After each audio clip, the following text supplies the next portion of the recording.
to Green Bell Golf. Last year we touched on a kind of foolproof way to chip. A lot of you out there get the kind of fear when you're chipping. So what I suggested to you was to have the nose more down and the shaft kind of almost vertically down, even opposite that, you know, so even taking it a little bit step further that way. And what that did was it stopped the heel of the wedge digging into the ground. A lot of tour players will have their wedges bent a little bit flatter and lie angle to allow the nose to dig in a little bit, because basically when it hits the ground the loft will stay on, almost add a little bit of loft, and the ball will always go up in the air. So if you struggle with wedge play and chipping, you know, what to do is video yourself and try and look for some sort of clues, and you might even just feel it.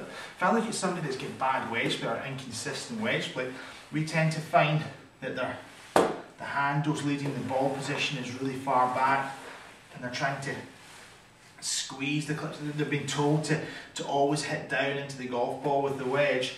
So they get into this position, hammer it into the ground. The next one, what they'll do is they'll flex their arms.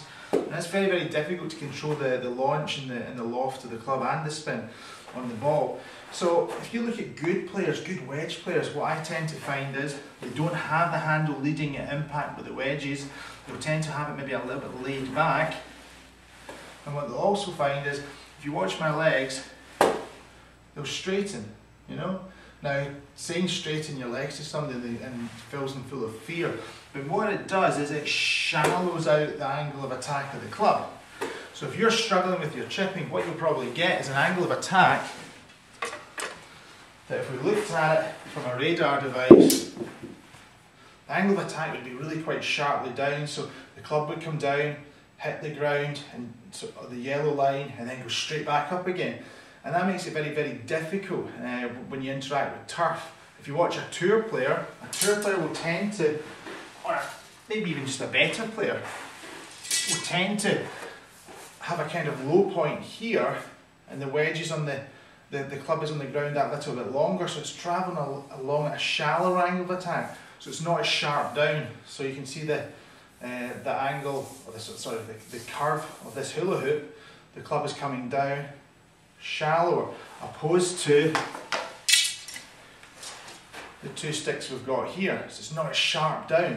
So how can you make yourself better? Well, to shallow out that strike, you can have the ball a little bit further forward, still have the nose a little bit further down at address, and have the handle back a little bit, and allow your legs to straighten.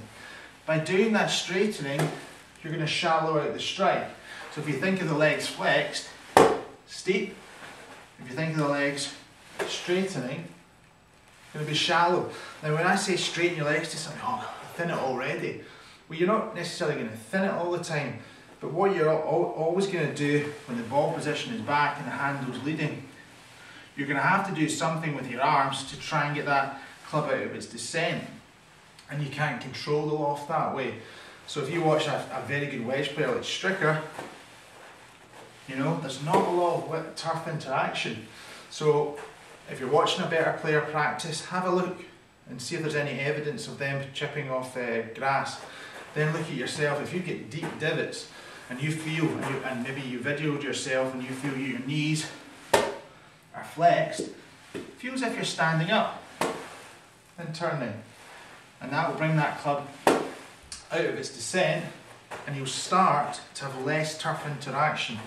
There's certain situations, yes, you would maybe want to do that sort of shot, but to be honest, for most people out there, you want to have a more consistent, shallower angle of attack with your wedges. So try that out, think about the curve, so the club being on a shallower angle of attack, not so steep down and back up, and try to practice and hit some wedges and feel that the nose is going down and there's very little turf interaction, and feeling your legs straighten as you turn, and I guarantee your wedges are going to get better. Okay? Thanks very much.